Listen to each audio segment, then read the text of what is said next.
Hello friends, स्वागत है आपका आपके अपने लीगल चैनल में। आज की इस वीडियो में मैं आपको एक ऐसा केस बता रहा हूँ, ऐसा वैवाहिक वाद बता रहा हूँ जो कि जान करके आपको बहुत हैरानी भी होगी और बहुत कुछ सीखने को भी मिलेगा और आप अपने केसेज में होने वाली गलतियों से भी बचोगे। तो दोस्तों, ध्यान से इस बात को समझना।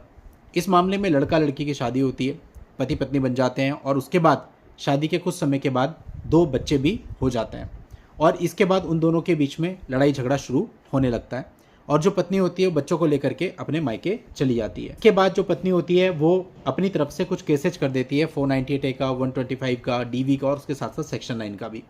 यहाँ तक की कहानी आप सब लोगों ने बहुत बार सुनी होगी। अब इसके बाद क्या होता है, पति इन केसेज को लड़ना शुरू कर देता है और उसमें समय काफ़ी ज़्यादा लगने लगता है। 1 साल, 2 साल, 3 साल, 4 साल, 5 साल ऐसे लड़ते लड़ते निकल जाते हैं और इसी में जो पति की एज होती है वो 43 हो जाती है। अब पति को लगता है कि भाई ऐसे कब तक चलेगा, और इस केस में बहुत से केस तो अभी ऐसे हैं जो ठीक से शुरू भी नहीं हुए और इतने साल बीत चुके हैं और अभी तो पता नहीं कितने साल लगेंगे, एज ही खत्म हो जाएगी। तो मैं ऐसा करता हूँ, दूसरी मैरिज कर लेता हूँ।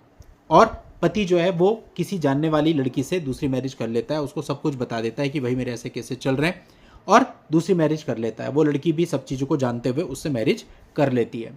अब दोस्तों, ये जो सेकंड मैरिज होती है इसमें 1 साल तक सब कुछ बहुत अच्छा चलता है और 1 साल के बाद उनके बीच में छोटी छोटी बातों को लेकर के कलह होने लगती है, लड़ाई झगड़े शुरू हो जाते हैं।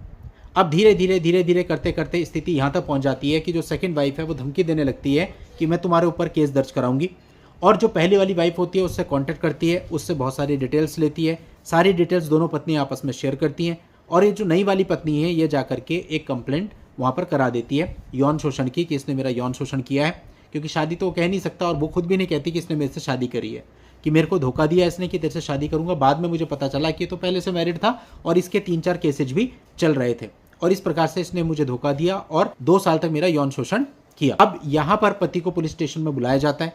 अब पति के सामने समस्या ये है कि अगर वो ये कह दे कि भाई मैंने इससे शादी करी है तो पहले वाले केसेज में उसको सजा पड़ जाएगी, क्योंकि क्रियुलिटी भी साबित हो गई, बाइगेमी भी साबित हो गई।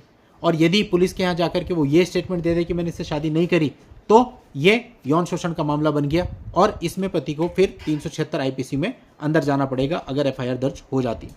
अब दोस्तों, पति बहुत बुरी तरह से यहाँ पर उलझ गया और लीगल ओपिनियन जगह जगह पे सीख करने लगा। अब हर जगह से उसको यही बोला गया कि भाई किसी तरह से कॉम्प्रोमाइज कर ले। तो मैटर ऐसा है कि दोनों ने एक दूसरे की डिटेल और डॉक्यूमेंट्स आपस में शेयर कर लिए हैं। आप इतना बुरे फंसोगे कोई आपको बचा नहीं पाएगा। अब दोस्तों, जैसे तैसे उसने करके जो सेकंड वाइफ थी उसे समझा बुझा करके, पैसे देके, जो भी उसके डिमांड्स थे उसको पूरा करके उस मामले को किसी तरह से सेटल किया और फॉर द टाइम बिंग वो जो उसने वहाँ पे कंप्लेंट दी थी पुलिस स्टेशन में उसको समझौता करके ख़त्म करवाया। यानी अभी पहले वाले उसके सारे केसेस चल रहे हैं, सेकंड वाली जो वाइफ है उसके साथ भी ऐसा हो चुका है और एक बार पुलिस स्टेशन से बंदा वापस लौट चुका है। और इस चीज़ से क्या होगा, जो दूसरी वाइफ है उसको कितना बल मिलेगा, उसको लगेगा मैंने एक बार कंप्लेंट कराई, मेरी सारी डिमांड्स पूरी हो गई, तो वो आगे के लिए भी इस चीज़ को अपना हथियार बनाएगी। अब जो पति है वो यहाँ पर लीगल ओपिनियन सीख करता है। अब वो लीगल ओपिनियन क्या सीख करता है कि साहब मेरा केस ये था, पहले ऐसा हुआ मेरे साथ, फिर मैंने सेकंड मैरिज करी भी ऐसा हो गया, मैं भी बहुत परेशान हो गया हूँ और मेरी एज भी लगभग 46 हो चुकी है। अब मैं इन सब चीज़ों से बाहर आना चाहता हूँ, भाई मुझे भी तो लाइफ में कुछ करना है और मैं सोच रहा हूँ कि मैं शादी कर लूँ।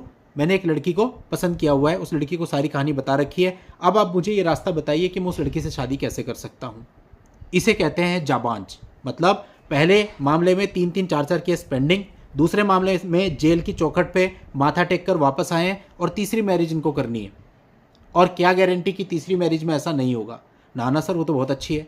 अरे भाई, सेकंड वाली भी तो बहुत अच्छी थी। उस समय पे जब आप लीगल ओपिनियन सीख कर रहे थे तब भी आप यही दावे कर रहे थे कि नहीं वो तो बहुत अच्छे घर की, ऐसा कभी होगा ही नहीं। अभी सेकंड में भी ऐसा हो गया, अभी थर्ड में क्या हाल होगा। तो लोग इस प्रकार की गलतियां कर रहे हैं। तो यहाँ पर जो पूरे वीडियो का सार है वो ये है कि अगर आपके कुछ केसेस चल रहे हैं और आप ये चाहते हैं कि आपकी एज भी खराब ना हो, आपकी उम्र ना निकले, तो ज़्यादा बेहतर है उन केसेस को निपटाने की ओर ध्यान दो। बहुत सारे लोग हैं जो अपनी तरफ से क्वेश्चन फाइल ही नहीं करते, ट्रायल चलने लगता है, बाद में लीगल ओपिनियन लेते हैं सब मुझे क्वेश्चन में जाना है। कैसे जाओगे? 2-3 गवाह नीचे हो चुके हैं, हाईकोर्ट एंटरटेन करने से ही मना कर देता है। तो ऐसे में फिर आपके पास कोई रास्ता ही शेष नहीं होता। काउंटर केसेस टाइमली करते नहीं, 4 साल बाद फ़ोन करके बोलते हैं सर हमारे क्या लीगल राइट है, हम भी केस करना चाहते हैं। क्या होंगे जब 4 साल से वो कभी मिली ही नहीं आपसे।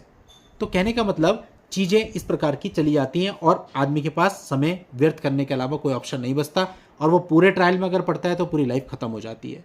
तो इसलिए जब आपके ये मामले शुरू होते हैं उसी समय पे सही ट्रैक पर आना बहुत ज़रूरी है कि आपको अपने लीगल राइट उपयोग करते हुए केस करने हैं, आपको कोई समझौता करना है या आपको किसी और प्रकार से इन चीज़ों को निपटाना है। जिस भी प्रकार से निपटाना है वो रणनीति पहले बनानी पड़ेगी और उस रणनीति पर चलकर ही आप अपना टाइम सेव कर सकते हैं और इन चीज़ों से बाहर आ सकते हैं। अगर इस तरह से चलेंगे, बिना सोचे समझे चलेंगे, तो पूरी लाइफ खराब हो जाएगी। कोई भी टाइम आपकी लाइफ का बचेगा नहीं। 10 साल 15 साल कितने भी निकल सकते हैं और लास्ट में हासिल कुछ भी नहीं होना है। तो दोस्तों, उम्मीद करता हूँ आप पूरी बात समझ गए होंगे और इस प्रकार की गलतियों को अपने मामलों में नहीं दोहराएंगे। चलिए दोस्तों, आज के इस वीडियो में इतना ही। नेक्स्ट वीडियो में नई जानकारी के साथ मैं आपसे फिर मिलता हूँ। तब तक के लिए good bye and thank you for watching. Take care.